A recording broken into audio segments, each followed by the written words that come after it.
There's not one, but two Vego Garden beds that we are going to build today.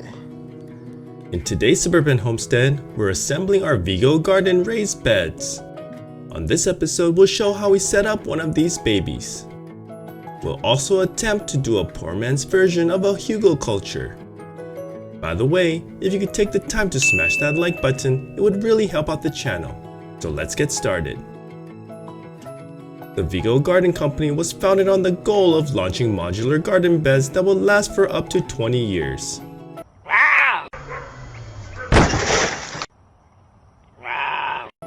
They emphasize innovative design and high-quality materials in all of their products.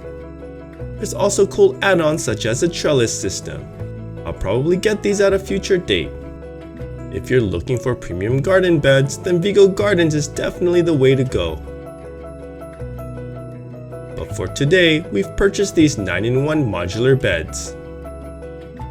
Currently, they go for $174.95 on their website.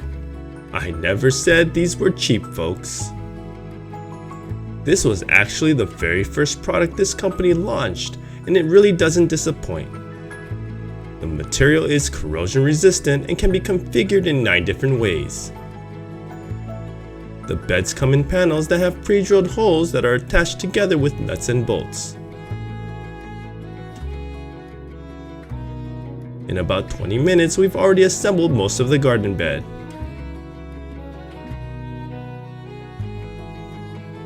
Okay, all the nuts are in place, and I'm in luck because I dropped one, and the boys are trying to find it, but I think it's gone. But luckily with this product, they give you a few extra, so just in case you drop one, you'll have a few in here.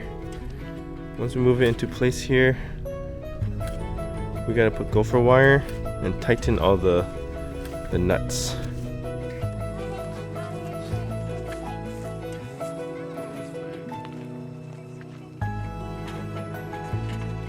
We have a major gopher problem at our home, so I use these hardware cloth and place them at the base of each bed.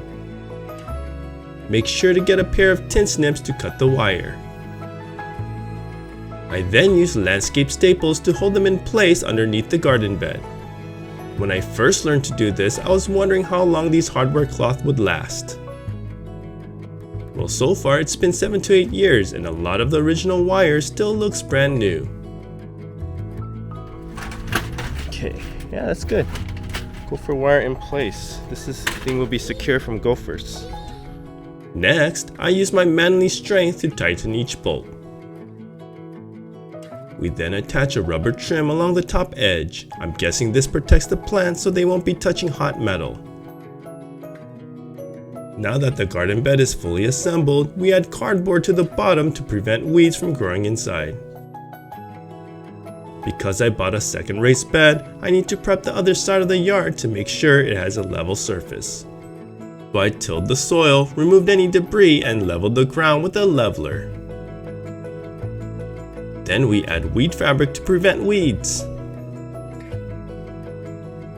I saw some random kids laying around, so I put them to work to build out the second bed. And make sure when you implement child labor, they're your own kids. It's not like we live in China, right? This is America, baby.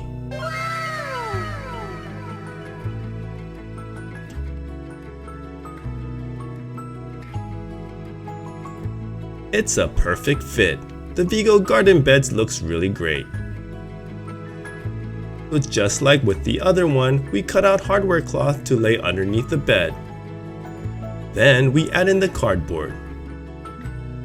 So we finished not one, but 2 Vego raised beds. So I'm going to be throwing in branches on the bottom, logs, probably 1 or 2 logs, and then fill this up with soil and compost. We're attempting a Hügelkultur with these garden beds. What's a Hügelkultur? It's a traditional East European method of building out raised garden beds. It's kind of like making a lasagna. You start off by adding a layer of wood, such as branches or old tree stumps. This will retain moisture and provide a slow release of nutrients over time. Then place any kind of organic material on top of that, such as grass clippings or dried up leaves.